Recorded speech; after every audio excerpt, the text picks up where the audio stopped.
children, today we will start a new chapter, chapter number 5, the coastal plains and islands. And today's topic is coastal plains, western coastal plain and eastern coastal plains. Students, a coast is a vast stretch of land along the sea. Coast एक ऐसा stretch, एक विशाल जमीन का विशाल फैलाव होता है, विस्तार होता है जो कि समंदर के साथ साथ चलता है। यह समंदर से लगी हुई जो लैंड होती है उसे हम कोस्ट कहते हैं। पिछली क्लास में मैंने आपको घाट्स पढ़ाए थे, तो घाट्स और समंदर के बीच के जो प्लेन एरियाज हैं उन्हें हम कोस्टल प्लेन्स भी कहते हैं।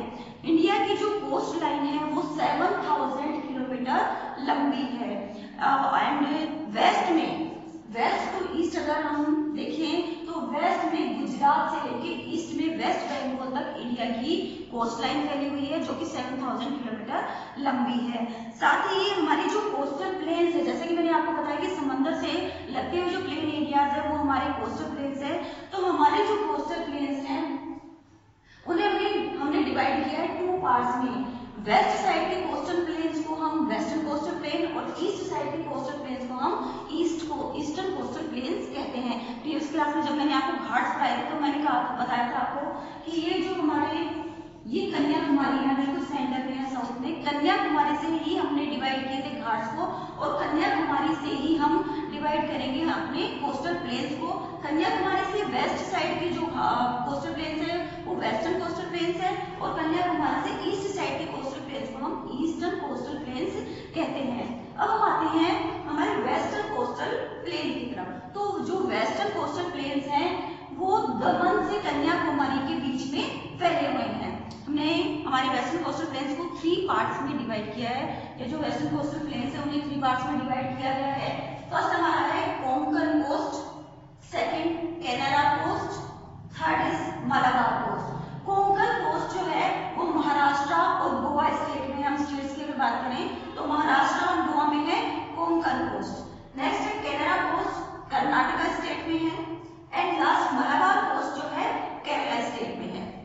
अब हम वेस्टर्न कोस्टल प्लेन्स को और जो हमने कोंकण, कैनरा और मलाबार कोस्ट है उसे एक बार हम मैप में समझते हैं। सो स्टूडेंट्स, ये हमारा गुजरात है और ये वाटर बॉडी से टच कर रहा है। तो ये गुजरात से लेकर और ये वेस्ट में गुजरात से लेकर ईस्ट में हमारा वेस्ट बंगाल तक हमारी इंडिया की कोस्ट लाइन फैली हुई है जो 7000 किलोमीटर है। ये हमारा है कन्याकुमारी, ये कन्याकुमारी है। कन्याकुमारी के वेस्ट साइड के जो कोस्टल प्लेन्स है वो वेस्टर्न कोस्टल प्लेन है और कन्याकुमारी से ईस्ट साइड के कोस्टल प्लेन्स जो है वो है ईस्टर्न कोस्टल प्लेन्स। अब वेस्टर्न कोस्टल प्लेन की बात करें तो मैंने आपको बताया था कि जो वेस्टर्न कोस्टल प्लेन है वो दमन से कन्याकुमारी तक फैले थे। तो आपके ये यहाँ पर है दमन, यहाँ पर ये है दमन और दमन से लेकर ये कन्याकुमारी तक वेस्टर्न कोस्टल प्लेन्स है। अब हमने वेस्टर्न कोस्टल प्लेन्स को 3 पार्ट्स में डिवाइड किया था, Konkan coast, Kanara coast and Malabar coast. जो कोंकण कोस्ट है वो हमारे महाराष्ट्र, ये दमन से लेके महाराष्ट्र और गोवा तक फैला हुआ है। आप इसको यहाँ से करेंगे, दमन जो है वो यूनियन टेरिटरी है और स्टेट्स की बात करें तो महाराष्ट्र और गोवा। तो दमन से लेके यहाँ गोवा तक हमारा कौन सा कोस्टल प्लेन्स है? कोंकण कोस्ट। उसके बाद में जो ये कर्नाटका है, कर्नाटका में हमारा आ जाता है कैनरा कोस्ट और उसके बाद में ये होल केरला जो है वहां पर ही कन्याकुमारी तक आता है हमारा मलाबार कोस्ट। सो स्टूडेंट्स, आप मैप में समझ गए होंगे। हमें अपने इंडिया पॉलिटिकल का एक ब्लैंक मैप लेकर भी उसे फिल करना है जो मैं आपको फिल करना आगे बताऊंगी। सो स्टूडेंट्स, अब हम चलते हैं वेस्टर्न कोस्टल प्लेन्स की मेजर रिवर्स की तरफ। जैसा कि मैंने प्रीवियस क्लास में भी आपको बताया था कि अधिकतर जो रिवर्स है वो अपने ओरिजिन प्लेस से ईस्ट की साइड फ्लो करती हुई, ड्रेन करती हुई बे ऑफ बंगाल में जाती है। लेकिन नर्मदा एंड ताप्ती जैसी कुछ रिवर्स है जो अपनी ओरिजिन प्लेस से वेस्ट की साइड फ्लो करती है और अरेबियन सी में जाती है। तो वेस्टर्न कोस्टल प्लेन की मेजर रिवर्स है नर्मदा, ताप्ती, मांडोवी एंड जुआरी। ये रिवर्स अपने ओरिजिन प्लेस से वेस्ट की साइड फ्लो करती हुई अरेबियन सी में जाती है और ये जो फास्ट फ्लोइंग रिवर्स हैं वो सी को ज्वाइन करती है और एक एस्चुरी बनाती है। एस्चुरी क्या होती है? An estuary is a funnel shaped outlet formed at the mouth of a river. Estuary एक ऐसी फनल शेप्ड आउटलेट होती है जो कि रिवर के माउथ पर बनती है। फनल का मतलब होता है कीप के जैसे, इस तरह से।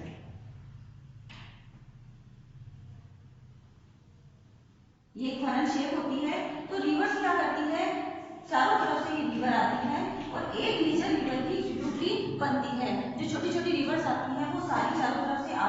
एक मेजर रिवर की ट्रिब्यूटरीज बनकर एक ही रिवर के रूप में सी को ज्वाइन करती है, एक रास्ते से सी को ज्वाइन करती है। तो इस तरह से ये एक जो सी को ज्वाइन करने से पहले जो रिवर के माउथ पर इस तरह की फनल शेप आउटलेट बन जाता है, इसे हम एस्चुरी कहते हैं। अब जो हमारा वेस्टर्न कोस्टल प्लेन है वो अपनी ब्रोकन और अनइवन नेचर की वजह से टूटे फूटे और उबड़ खाबड़ इसकी ये वेस्टर्न कोस्टल प्लेन्स है और इसमें क्रैक्स और इनलेट्स है। क्रैक्स का मतलब होता है दरारें, तो जो मेजर रिवर्स होती है, फास्ट फ्लोइंग रिवर्स, उनकी वजह से इसमें दरारें भी हैं। तो ये जो दरारें हैं, आप कभी सी के पास में गए होंगे, समंदर के पास में गए होंगे, तो आपने देखा होगा जो समंदर की लहरें हैं वो अंदर प्लेन एरियाज की तरफ आती है और लहरों के पानी के साथ में सैंड जो रेत होती है वो भी अंदर आती है। जहाँ पर प्लेन एरियाज में, जहाँ पर लो लैंड होती है, नीची जमीन होती है, या जहाँ पर क्रैक्स होते हैं, वहां पर ये लहरों का पानी जो है वो जमा हो जाता है धीरे धीरे, और ये जो रेत जो सैंड उसके साथ में आती है वो भी इसके आसपास जमा हो जाती है। तो ये जो सैंड इस पानी के साथ साथ अंदर प्लेन एरियाज में आकर जमा होती है, उसे हम सैंड बार्स कहते हैं। साथ ही जो समंदर का सॉल्टी वाटर होता है वो धीरे धीरे लो लैंड में जमा होते होते बड़ी बड़ी लेक्स बन जाती है, और इन्हीं लेक्स को हम लगून्स या बैक वाटर लेक्स कहते हैं। क्या कहते हैं? लगून्स या बैक वाटर लेक कहा जाता है। इंडिया में सबसे ज्यादा लगून्स जो है वो केरला स्टेट में है।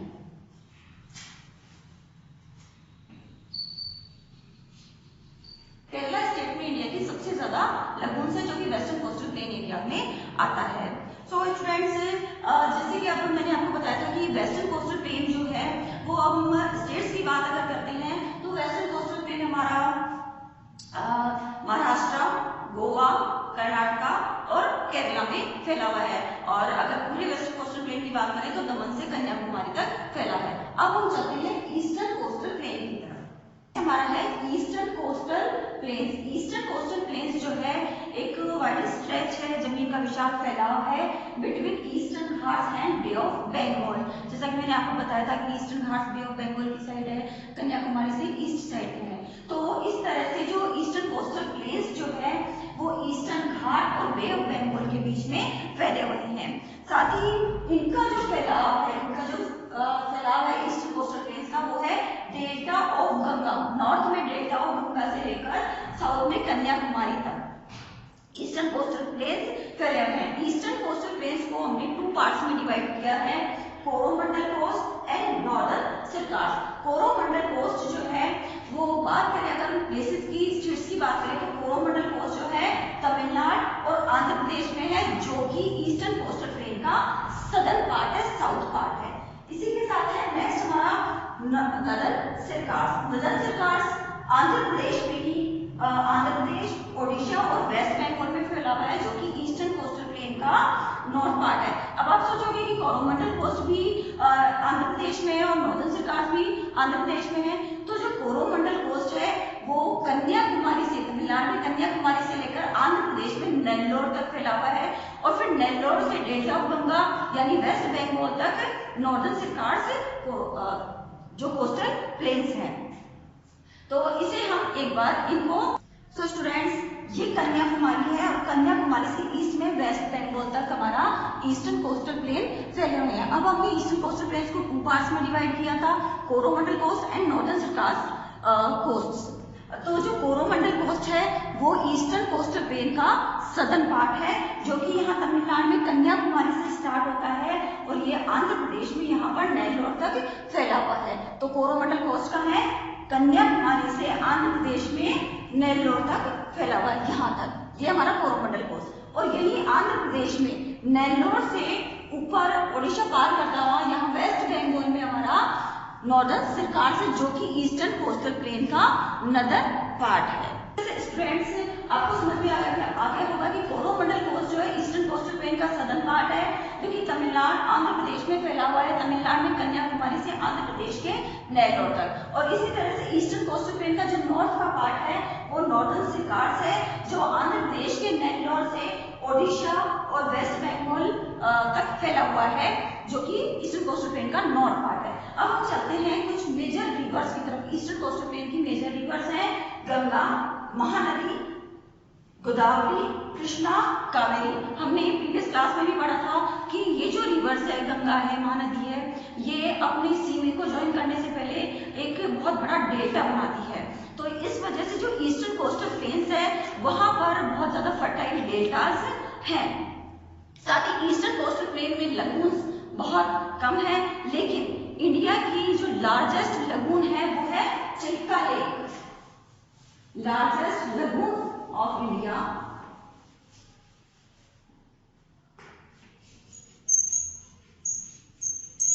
largest lagoon of India, ये है चिल्का। चिल्का लेक जो कि ओडिशा में है।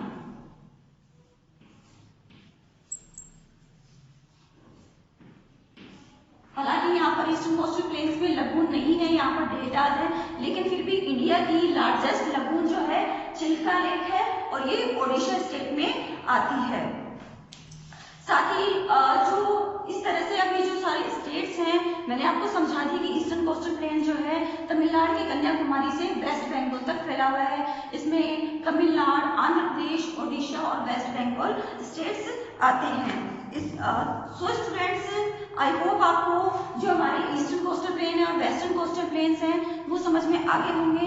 इसके साथ ही एक मैप जो होता है हमारा इंडिया पॉलिटिकल का मैप है, उसमें भी हम ईस्टर्न कोस्टल प्लेन्स और वेस्टर्न कोस्टल प्लेन्स को फिल करवाऊंगी मैं आपको। उसे आपको ध्यान से देखना है और फिर उसको खुद भी फिल करना है। सो आई होप स्टूडेंट्स आपको जो कोस्टल प्लेन्स हैं हमारे ईस्टर्न कोस्टल प्लेन और वेस्टर्न कोस्टल प्लेन समझ में आगे होंगे। If you have any problem then you can ask me. Okay students, now good day.